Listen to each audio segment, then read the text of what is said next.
7 വർഷം മുൻപ് തുടങ്ങിയ പത്തനംതിട്ട കോഴഞ്ചേരി പാലത്തിന്റെ പണി അവസാന ഘട്ടത്തിലേക്ക് കടക്കുന്നു. പല കാരണങ്ങളാൽ അനന്തമായി നീണ്ടുപോയ പാലം പണി നിയമസഭാ തെരഞ്ഞെടുപ്പിന് മുൻപ് പൂർത്തിയാക്കാനാണ് ശ്രമം.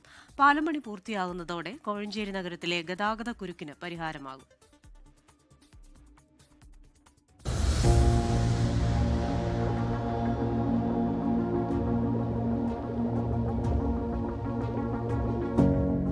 പാലം പണി തുടങ്ങിയത് 2018-ൽ. നിർമ്മാണ ചെലവ് 20.58 കോടി രൂപ. 3 വർഷം കൊണ്ട് പൂർത്തിയാക്കുമെന്നായിരുന്നു ആദ്യ പ്രഖ്യാപനം. കോവിഡും പ്രളയവും മാറിമറിഞ്ഞ കാലാവസ്ഥയും നിർമ്മാണത്തിന് തടസ്സമായി. പ്രളയത്തിൽ പാലത്തിന്റെ ചില ഭാഗങ്ങൾ തകർന്നിരുന്നു. പാലത്തിന്റെ മധ്യഭാഗത്തായുള്ള സ്ലാബ് വാർക്കുന്ന ജോലികളടക്കം ദ്രുതഗതിയിൽ നടക്കുന്നു. പാലത്തിന്റെ 4 തൂണുകൾ പമ്പാ നദിയിലും 3 കരയിലുമാണ്. അപ്രോച്ച് റോഡിന്റെ നിർമ്മാണവും വേഗത്തിലാക്കി.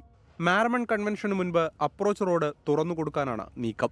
2 അപ്രോച്ച് റോഡിൻ്റെ പണി ഏതാണ്ട് ഒരു 10-20 ദിവസമുള്ള അപ്രോച്ച് റോഡുകൾ അങ്ങനെ അക്കരെ സൈഡിലെ അപ്രോച്ച് റോഡ് ഏതാണ്ട് പൂർത്തീകരിച്ചു. ഇങ്ങേ സൈഡേ ഉള്ളൂ.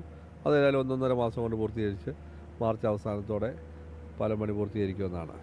പാലം പണിയുടെ തുടക്കത്തിൽ കരാറുകാരുമായുള്ള ഇടപാടുകളും പ്രതിസന്ധി സൃഷ്ടിച്ചിരുന്നു. നിലവിലെ കരാർ ജനുവരിയിൽ അവസാനിക്കും. പാലം യാഥാർത്ഥ്യമാകുന്നതോടെ നഗരത്തിന്റെ മുഖച്ഛായ മാറുമെന്ന പ്രതീക്ഷയിലാണ് പ്രദേശവാസികൾ. ഇപ്പം പണി നല്ല സ്പീഡപ്പിൽ നടക്കുന്നുണ്ട്. പിന്നീട് പണി തീരുമ്പോൾ ഞങ്ങൾക്ക് ഒരു വികസനം, കച്ചവടങ്ങൾക്കായാലും എന്തെങ്കിലും വികസനം ഉണ്ടാകുമെന്ന് പ്രതീക്ഷിക്കുന്നു. നിലവിലുള്ള പാലത്തിലൂടെ കാൽനടയാത്രക്കാരുടെയും യാത്ര ദുഷ്കരമാണ്. വാഹനങ്ങൾക്ക് സുഖമായി കടന്നുപോകാൻ കഴിയുന്നില്ല.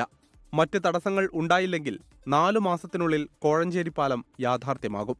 അങ്ങനെ കോഴഞ്ചേരി പാലം യാഥാർത്ഥ്യമാവുകയാണ്. വെള്ളപ്പൊക്കവും പ്രതികൂല കാലാവസ്ഥയും പാലം പണിയെ പലതരത്തിൽ പ്രതികൂലമായി ബാധിച്ചു. അടുത്ത തെരഞ്ഞെടുപ്പിന് മുമ്പ് പാലം പണി പൂർത്തിയായി കോഴഞ്ചേരിയിലെ വലിയൊരു ഗതാഗതക്കുരുക്കിന് പരിഹാരമാകുമെന്ന പ്രതീക്ഷയിലാണ് ഇവിടെയുള്ള നാട്ടുകാർ. കോഴഞ്ചേരി പാലത്തിന് സമീപത്ത് നിന്ന് സഞ്ജയ് ഇക്ബാലിനൊപ്പം ഷിജോ കുര്യൻ, 24. ലോകത്തെവിടെയായാലും ഏത് സമയത്തും 24 വാർത്തകളും ഓഗ്മെന്റഡ് റിയാലിറ്റി പാക്കേജുകളും എക്സ്പ്ലെയിനറുകളും വിശദമായി കാണാൻ ഞങ്ങളുടെ യൂട്യൂബ് ചാനൽ നിങ്ങൾക്ക് സബ്സ്ക്രൈബ് ചെയ്യാം.